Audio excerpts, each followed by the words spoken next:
Krishna group of college में आप सभी का स्वागत है। आप सभी का वेलकम है।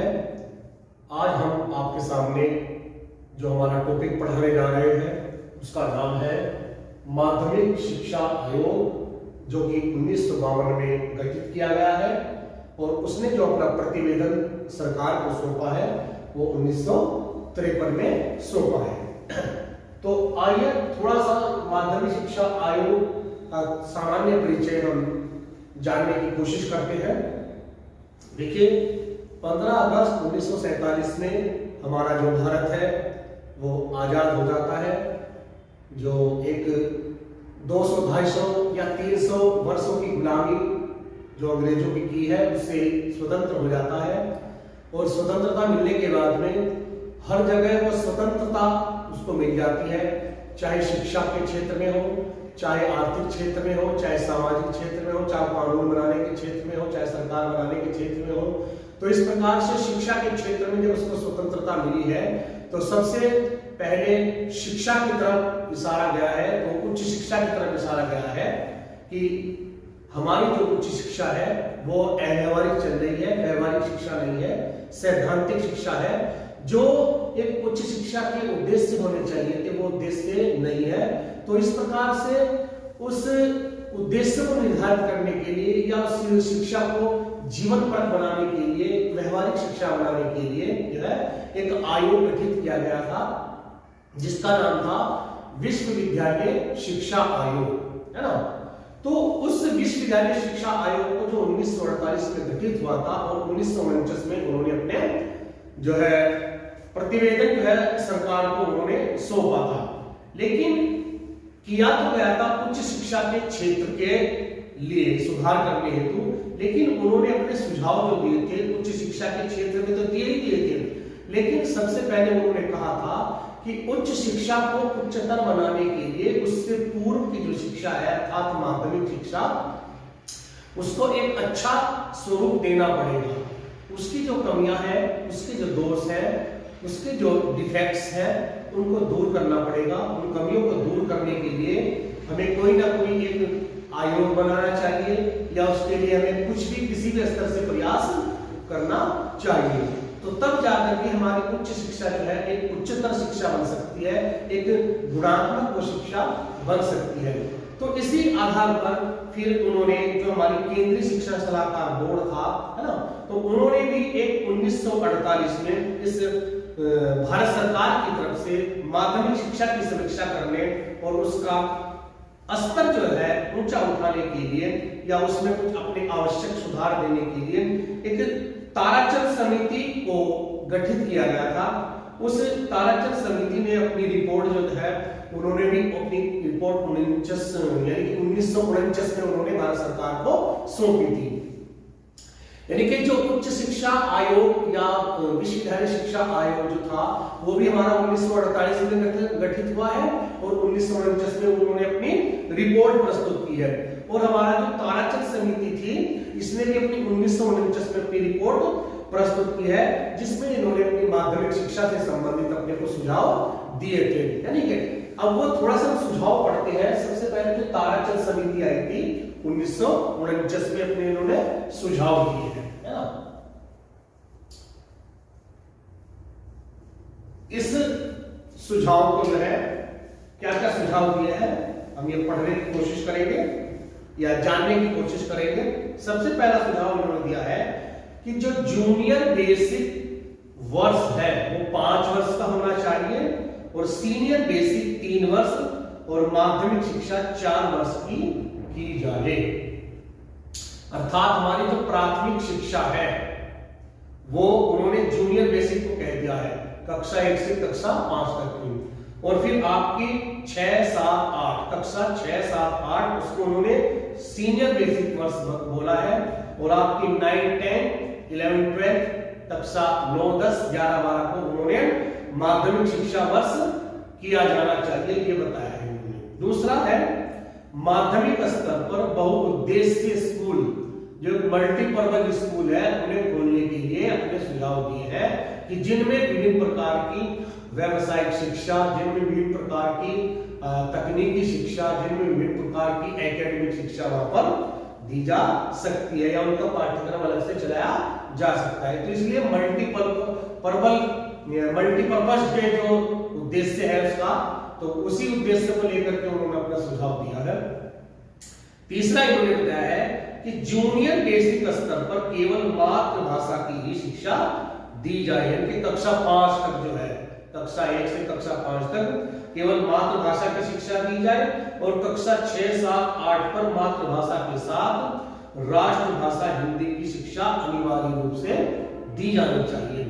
और जब देश में उच्च शिक्षा का माध्यम हिंदी हो जाए तब माध्यमिक स्तर पर राष्ट्रभाषा हिंदी की शिक्षा अनिवार्य रूप से की जानी चाहिए।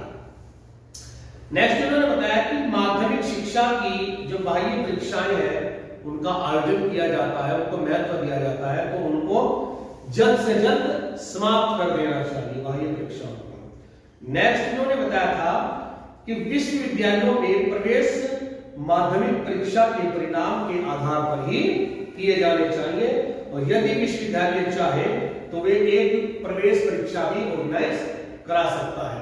यानी कि जो विश्वविद्यालय है उनमें जो एडमिशन होना है वो माध्यमिक शिक्षा स्तर के जो बच्चे पास होते हैं उनका होना चाहिए और उसमें अगर योग्य और अनुभवीशील या हम कह सकते हैं एक क्रीम होती है ना, अगर उसको ही प्रवेश देना है तो वो अपनी एक प्रवेश परीक्षा ऑर्गेनाइज करा सकते हैं।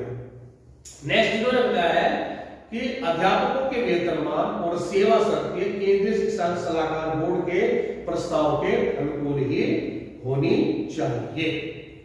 तो ये इन्होंने ताराचंद समिति जो ऑर्गेनाइज की गई, उन्होंने अपने जो प्रस्ताव पेश किए, तो केंद्रीय शिक्षा सलाहकार बोर्ड ने इन सुझाव का अध्ययन किया, जांच की, सर्वे की, लेकिन उन्होंने इन सुझाव को अधूरा पाया है, थोड़ा कम पाया है।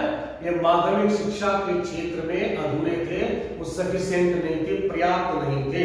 अतः उन्होंने फिर 1951 में केंद्रीय सरकार के सामने एक प्रस्ताव रखा कि क्यों ना हम एक माध्यमिक शिक्षा आयोग की नियुक्ति करें, यानी कि हमें माध्यमिक शिक्षा आयोग की नियुक्ति करनी जरूरी है।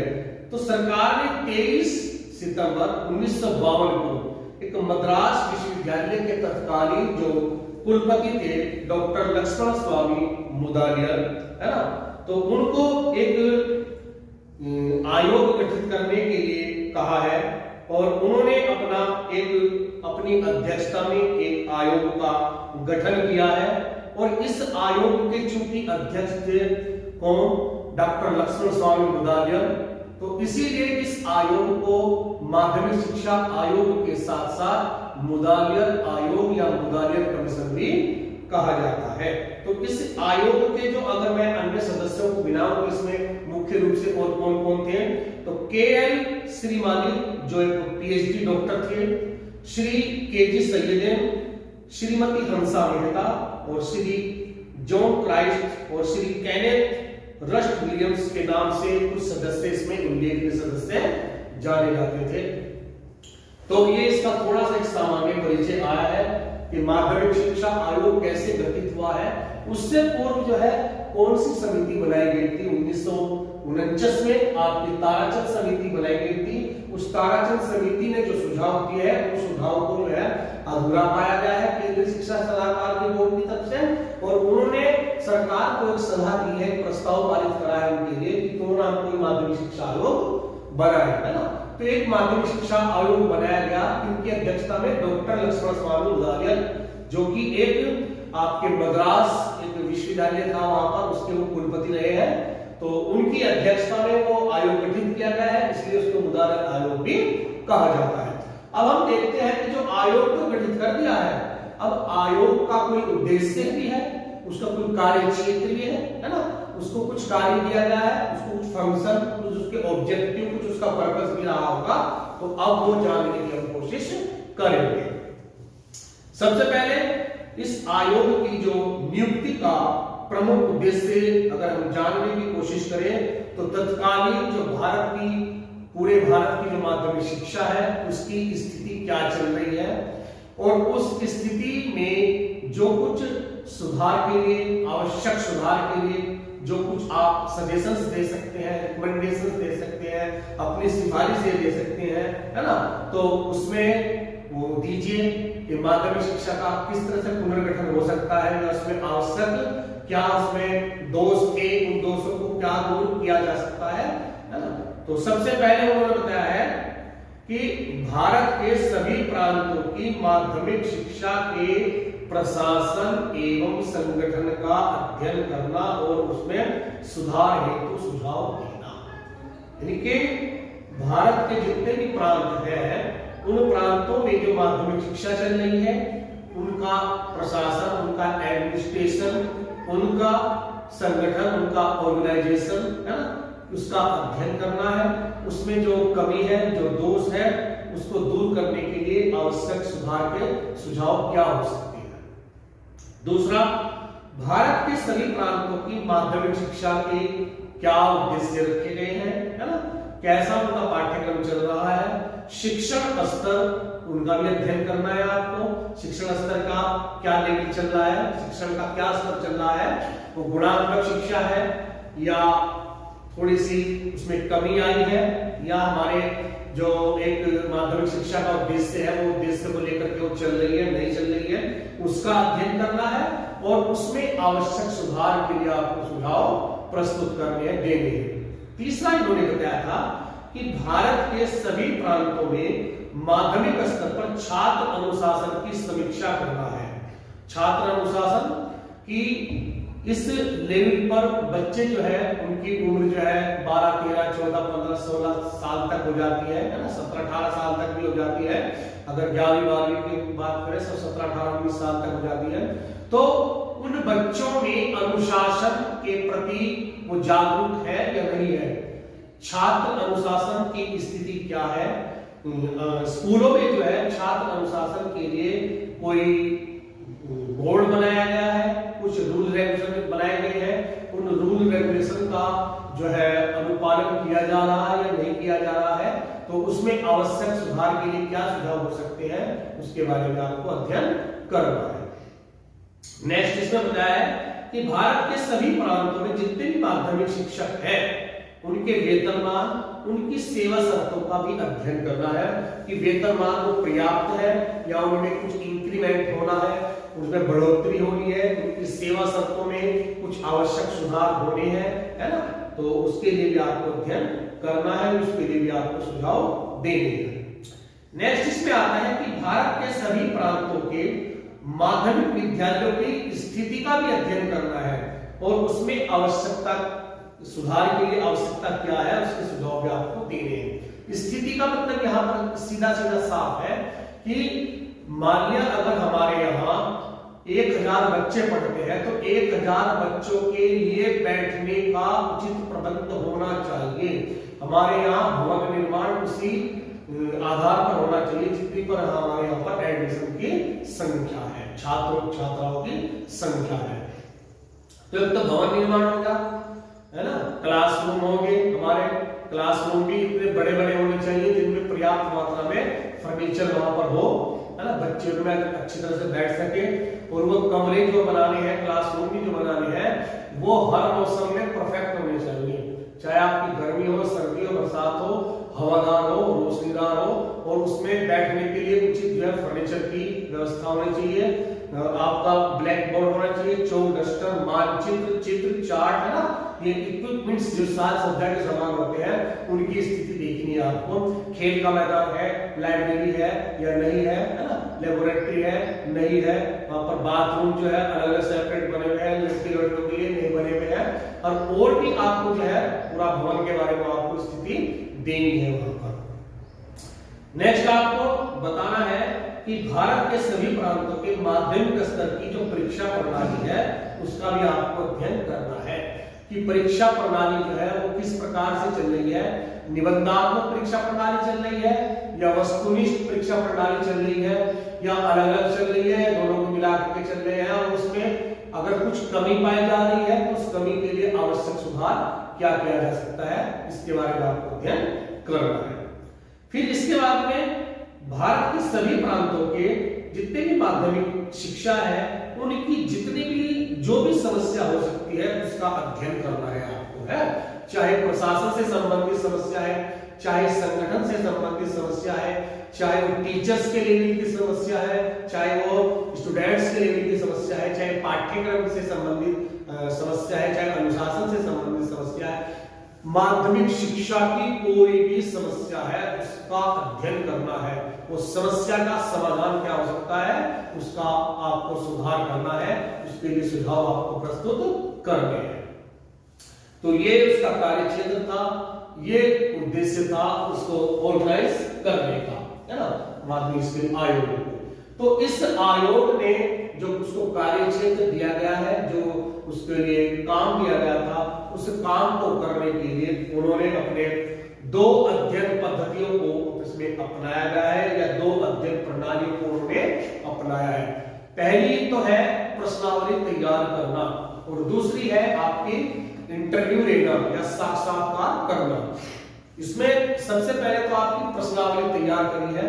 इस माध्यमिक शिक्षा का जो सर्वे किया गया है या माध्यमिक शिक्षा की जो समस्याएं हो सकती है ना, चाहे छात्र से संबंधित, चाहे अध्यापकों से संबंधित, चाहे मैनेजमेंट कमेटी से संबंधित, चाहे सरकारी अधिकारियों से संबंधित, उन सारी समस्याओं का, माध्यमिक शिक्षा से संबंधित समस्याओं का एक क्वेश्चन आंसर बनाया गया, प्रश्नावली बनाई गई, उसमें बहुत सारे प्रश्न बनाए गए हैं। उस प्रश्नों के फिर उत्तर जानने की कोशिश की गई है कि इनसे जितने भी माध्यमिक शिक्षा से संबंधित टीचर्स थे, प्रिंसिपल थे, मैनेजमेंट कमेटी थी, जितने भी शिक्षाविद हैं, छात्र हैं, है ना, समाज के जितने भी पढ़े लिखे लोग हैं, उन सब से मिला गया है और उनको प्रश्नावली वो दी गई है। और उनको फिर ये कहा गया कि आपको इन प्रश्नों के उत्तर जो है आप स्वतंत्र रूप से दीजिए, आप उनके उत्तर जो है ना, तो वो फिर उन्होंने प्रश्नावली भर करके उनको दी गई है। उसका फिर एक सांख्यिकी विवरण बनाया गया है, जो उत्तर उन्होंने दिए हैं उस विवरण को अलग से रखा गया है। फिर दूसरी जो अध्ययन पद्धति थी इनकी, वो थी साक्षात्कार करना, यानी कि फेस टू फेस मिलना। किनसे मिलना? जो जिनसे हमने प्रश्नावली तैयार करवाई है उन्हीं से मिलेंगे जाकर के। जितने भी हमारे भारत के प्रांतों के माध्यमिक स्कूल हैं वहां स्कूलों में जाना है, और एक तो आपको जो भवन निर्माण है वो तो सीधी सीधी आपको देखी जाएगी समस्या क्या है। फिर उनमें पढ़ने वाले बालक बालिकाओं से मिलना है, उनकी जो समस्याएं हैं उनको लिखना है, टीचर्स की समस्याओं को लिखना है, अनुशासन से संबंधित समस्याओं को लिखना है, मैनेजमेंट कमेटी या जो नॉन टीचिंग स्टाफ होता है उनकी समस्याओं को उसमें लिखना है ना। तो इस तरह से जो शिक्षाविद है ना, उनसे भी मिलना है, प्रिंसिपल है, प्रधानाचार्य है, और आपके जो उससे शिक्षा से संबंधित जुड़े हुए जितने भी व्यक्ति हो सकते हैं, आप बच्चों के अभिभावकों से, माता पिताओं से भी मिलेंगे, उनकी समस्याओं से भी आप जानेंगे।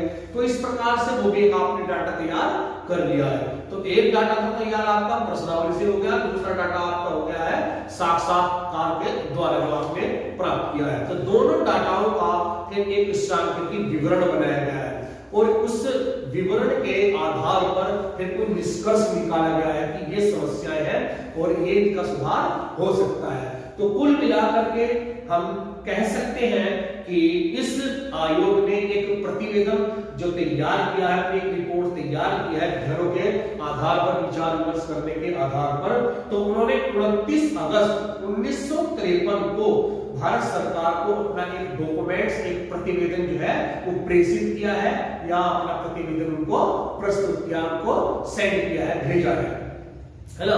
तो यह प्रतिवेदन अगर देखा जाए तो 244 पृष्ठों का एक दस्तावेज, एक डॉक्यूमेंट है, और इसमें कम से कम माध्यमिक शिक्षा के समस्त पहलुओं पर 14 प्रकरणों के अंतर्गत प्रकाश डाला गया है, यानी कि 14 अध्याय के बना दिए गए हैं, जिसमें पूरी समस्या का, उसमें समस्या का विवरण दिया गया है, उस समस्या का समाधान निकाला गया है, उस समाधान के लिए जो उन्होंने सुझाव दिए हैं उन सुझावों के बारे में उन्होंने बताया है। तो चलिए स्टूडेंट्स, आज के लिए इतना काफी।